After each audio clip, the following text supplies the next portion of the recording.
Good morning, everybody, and welcome back to my YouTube. channel. Today I'm going to be reviewing this. It's funny how my lips start moving and the sound coming out, isn't it? And it sounds like you too. Yeah, it really Anyways, sounds today we're Anyway, going to sit on I the don't know if you sofa. can see this, but no, it actually doesn't look that bad. I burnt my face in the sun yesterday, so it's a little bit sore. Today I wanted to do a bit of a different YouTube video, just to see what you guys enjoy watching, and I'm going to go train and film my session. It is legs. Obviously when it comes to training for me at the moment, it's not about training to failure. We're focusing on nervous system regulation. And I'm not going to do a dom last week where I went OTT on my session and then it wiped me for the whole of Friday. So I'm going to record the session, I'll talk you through it. What are you training? Are you talking to me? Yeah. I was listening. What are you training? Glutes and delts, I think. Oh, nice and light session. I probably should have done that for a Monday, but yeah, I'll see you in there, and I'll see what else to film for you today. I don't know, maybe just a session, maybe something else. And then we're gonna go to a coffee shop. Oh, is that what we're gonna do? Yeah. After Dawn cooks me my rice and chicken. Yeah, okay. And okay, so we are in the gym. I hope you can hear me because it's loud as hell. So today's session I start off with a hamstring curl. Now normally I would do a seated hamstring curl, but because somebody is on it, I'm not wasting no time. So I'm going to do a lying hamstring curl first. And the first couple of sets for my first two exercises, I would say, I do 2 warm-up sets, so just a little bit lighter. And then I'll go into my working sets, which is normally like 2 or 3. So let's go. I've not done a lying hamstring curl in ages. Now, the reason why I prefer a seated hamstring curl over a lying hamstring curl is because I feel like my lower back is protected more. And I always say to my clients, like, if you struggle with your lower back, doing a seated one is far better.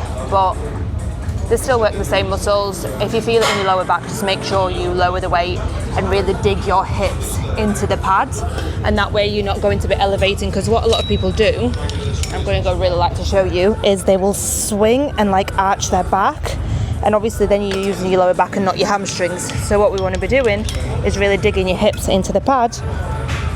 Oh shit, that's heavy. And tense your core. So yeah, I could feel my lower back going on that one, but basically what you're doing is digging your hips into the pad and bracing your core. So I'm going to do 3 sets of this. I'm not going to film every single one. There's absolutely no point me filming every single set for you here, and this light is doing me no justice at all. So on here I do 3 sets. Now there's obviously different styles of training. You can go in and do lighter reps first and then do a heavier set after, but with myself, I feel like, or any thyroid hormone conditions, I would prefer to get your heavier sets out of the way first. So I will go in for a heavier set for set 1 and 2, and then set 3 I'll do like a back off set and go a little bit lighter. So I did, first set on 39 kilo, second set on 32, and then I dropped it down to 25 to aim for my rep ranges. Now, as I said, obviously when it comes to hashes, hypo, we don't want to be doing anything too intense. We don't want to be training to failure, especially at what I'm doing at the moment. I'm focusing on recovery and supporting my body.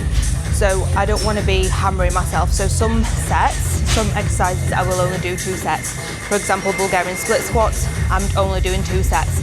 And I will go in heavy on my first set and a bit lighter on the second set. Now, this one exercise, anything squatting related, for ages I couldn't do because of my knees. And if my knees are a little bit more inflamed, then I'm going to struggle with this exercise. I used to get really frustrated.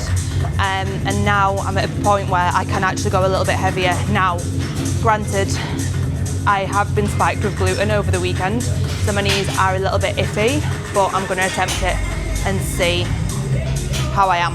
So I'm going to go in for a lighter set first and then attempt my normal heavy set. Now with Bulgarian split squats, my balance is quite good, but some people struggle to do Bulgarian split squats without having something to hold on to. So I would always recommend standing next to a squat rack so you've got some form of balance. My balance isn't horrific, so I'm all right like this, but I prefer to use one dumbbell rather than two. Some people like to use one at either side. I just prefer to use the one.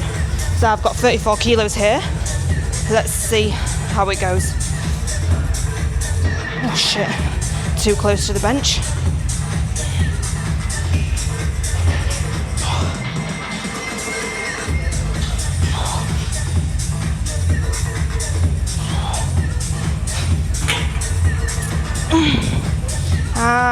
My ass.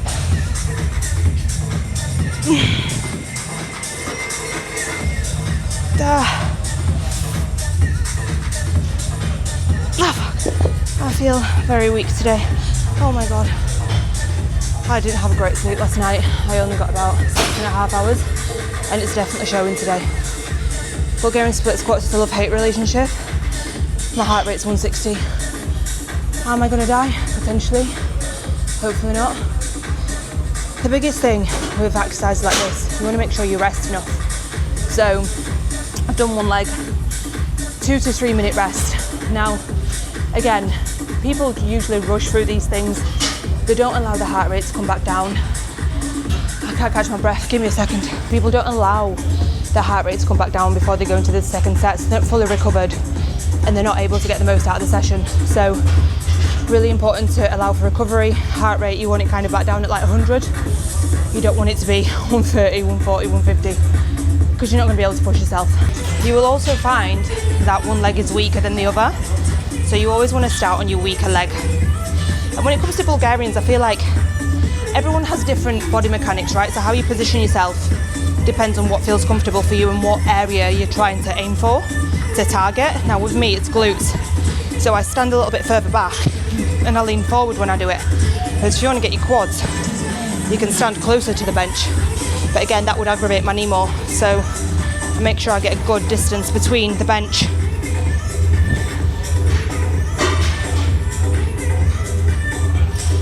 Jesus Christ, that's heavy today.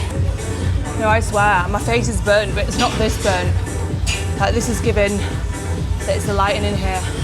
And the fact I'm so inflamed from the gluten last night. Not a cute look, but I'm still showing up and filming for y'all. So, when it comes to grip, my grip isn't the greatest. I've got calluses on my hands. My grip just isn't the greatest in the gym. So, straps, whether it's these kind or bare grip ones, would highly recommend, because it allows you to push yourself further and to lift heavier.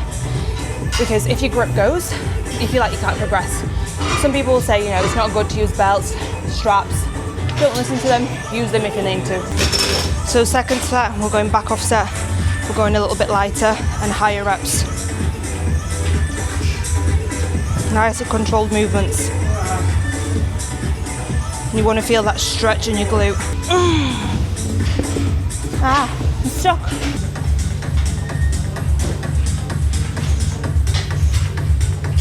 I've made a friend. I don't know what she's doing on the floor. Huh?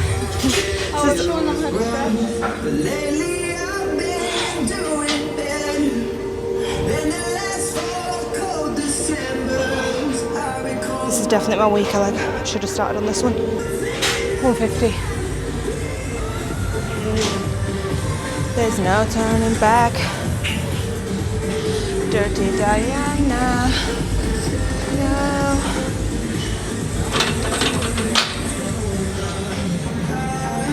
I need that bench. I don't need it. Oh, you don't need a bench? People are trying to steal my benches. With a bench, yeah. See, people will try and steal your equipment. You've got to back yourself. The next exercise, we're hip thrusting. And you can use a barbell hip thrust. You can use a machine. But personally, I prefer a Smith machine. I feel like you just have a better connection, constant tension. You can control your movement better. I prefer it. I normally hip thrust twice a week, so I'll try to alternate them.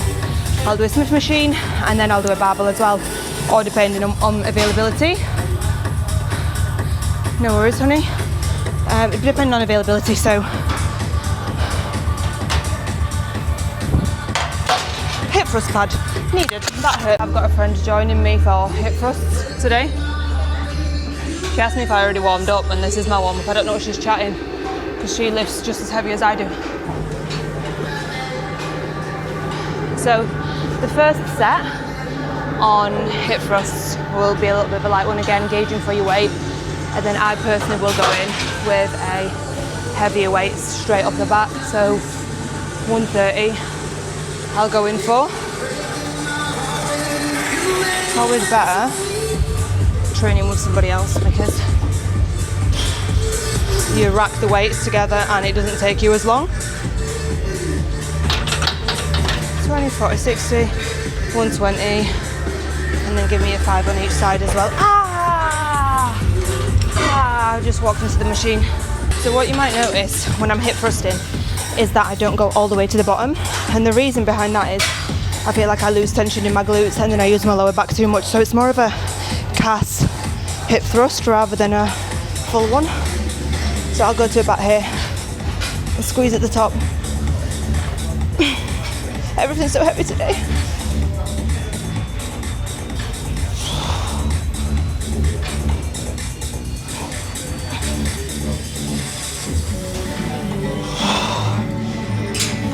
Core tight. Oh shit. One more. Oh, my lower back. I think I could have gone heavier on that. More weight? Yeah, I think so. Let's go heavier. We're going for a Smith machine PB, I think. Ice is getting undressed. Getting her glutes out for the boys. Anyway, why have you moved the chair? I'm short. This is the issue when you want to train with somebody that's not the same height as you. I don't feel good today. That feels alright. Oh no, it doesn't. Okay, so next we're going to go for a RDL. Now I wish I did this exercise at the beginning of the session because my lower back, once I've done kind of hip thrusts, doing 2 hip hinges back to back is not the greatest. So normally I would kind of switch them around and do one a little bit earlier than the other. But I don't know why I didn't today, my head's just not with it. So I'm going to do a hip hinge and another one. There's going to be RDLs. Sometimes I do barbell. Today I'm going to go dumbbell. It just depends what I feel like on the day and what equipment's available. So obviously if the squat rack is busy, I'll do dumbbell. And I feel like they both hit your hamstrings and glutes in a bit of a different way because obviously the bar's fully in front of you, whereas the dumbbells can be a little bit at either side. I do prefer barbell personally. I can go heavier on barbell, but let's see what I can do today, what's going to work for us. So I don't know how to situate this camera because I don't want people to be in it, and I also don't want you to see what I'm having for what I had for breakfast. So maybe like a sideways angle would work. I don't know. Let's stick you here for now, and I'll angle myself a little bit. But again, the straps are coming into play because I want to make sure that I can go as heavy as possible with my grip without it slipping, right? I need to make notes of what weights I use because I do forget. So for people that don't track the weights, I don't know how you remember because I severely don't. And this is a great example that people don't watch you in the gym. People don't actually care. Where's the 30 kilo dumbbells? Oh no, they're so high up. So this is my issue. I can lift them to do the exercise, but to pick them up, it's a bit more difficult. One. It's going in for a ride.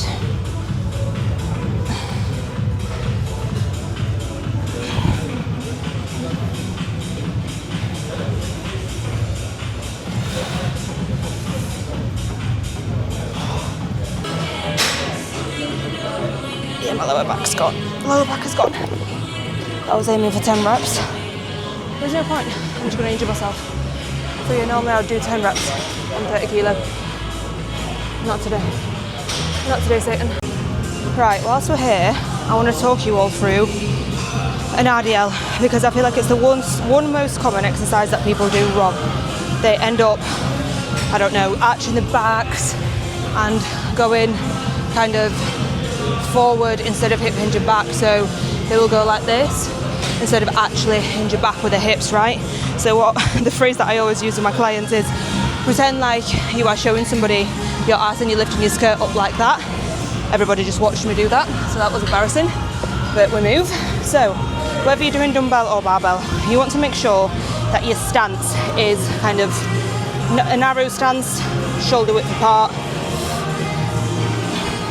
I want to do it sideways so you can see me. You want to make sure that your shoulders are nice and far back and that your core is nice and tight. And then you're going to push back with your hips, right? So you can feel it in your hamstrings and your glutes. And then you're going to squeeze up through those as well. I'm not even going to do it with this heavy weight in the wrong way because I'll injure myself. So you're pushing back like you're going to go sit down, right? You go to mid shins and back up. And I don't want to see any of this overarching squeeze. You want to keep constant tension on your glute. To about here, you can see that I'm not even stood up straight. I'm to about, 80 degrees? Like this. And you want to squeeze through your hamstrings and your glutes. Shoulders nice and far back. Right? It's really, really important to ensure your core is tight and then you're not going to hurt your lower back. I'm out of breath, guys. I feel dizzy. It's all going on in here today. Holy moly.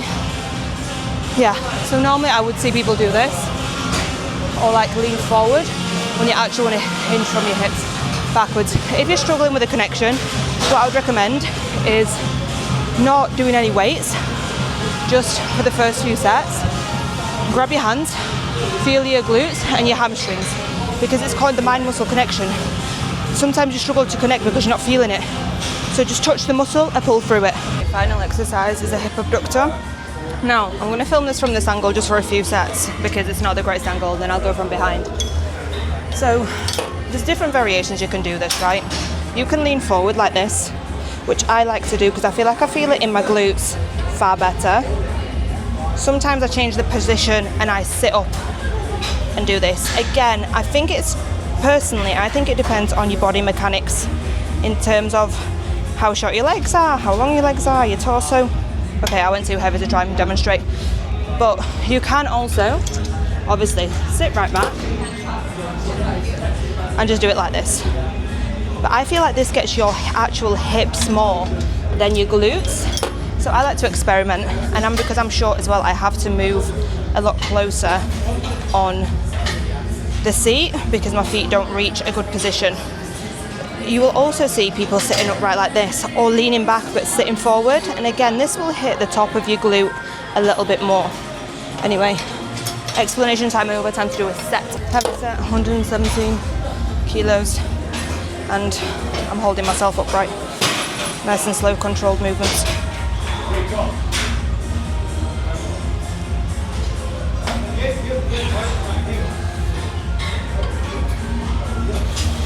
I feel like I can get my glutes better like this. Hips are a little bit tight.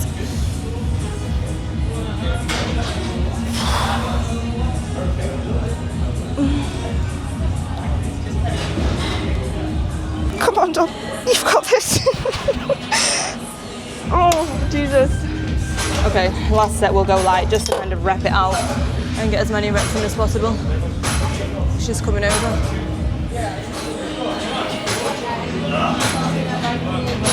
Huh? Do you want to speak to the mic that's here? Give me the mic. So guys, today we're going to be reviewing some bronzer products and some eyebrow products. And then for breakfast I had... See if they're sweat-proof. My interview. Oh my god. For breakfast I had Frosty Flakes with almond milk. Flakes? What did I have? Frosties. But they're flakes. So I had some Frosty Flakes. And then for lunch I'm going to have chicken, rice and coconut oil. And for dinner we're going to get pizza tonight. And if you go and watch Undercover's podcast, Dom actually promised me that she's going to eat dairy and gluten pan au chocolat. So in the next vlog we're going to be eating pan au chocolats. Thank you. Carry on with your workout. That was a nice little break. I stole my machine. That's what you get for leaving it. Anyway, so earlier I spoke about how my knees get inflamed and there's certain movements I can't do now. Granted, they've been so much better. But as I say, I got spiked with gluten I think twice this week because I was eating out. Obviously, there is the danger in that, and my knees are a little bit niggly today, which is a bit annoying because I got to a really good stage with it. But you know what? A week on plan and surely the inflammation will die down. Anyway, last set and we're going home because she's lurking around waiting for me. Oh, Chris Brown. Love a bit of Chris Brown. I wasn't born last night. I know these hoes ain't right.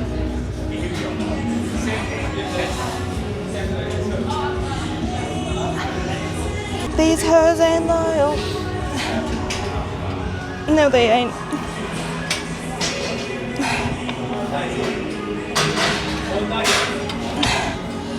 Sometimes I like to do a little hold it as well. And pulses. These hoes ain't loyal. Oh, guys, what? Done. That's it. That is my session for the day. 5 exercises, some sets are 2, some sets are 3, depending on, again, not push myself too much. I didn't want to do what I did last week where it wiped me for the full day. Like I say, any hormonal issues, you have to be really wary with how you're training. I think it might be frustrating that you're not pushing yourself to the limits that you want to, but then again, if it wipes you for the next 1-2 days, is it really worth it? As long as you're still going in, training hard, you know, and not wrecking your nervous system. That's the most important thing. Hope you enjoy this.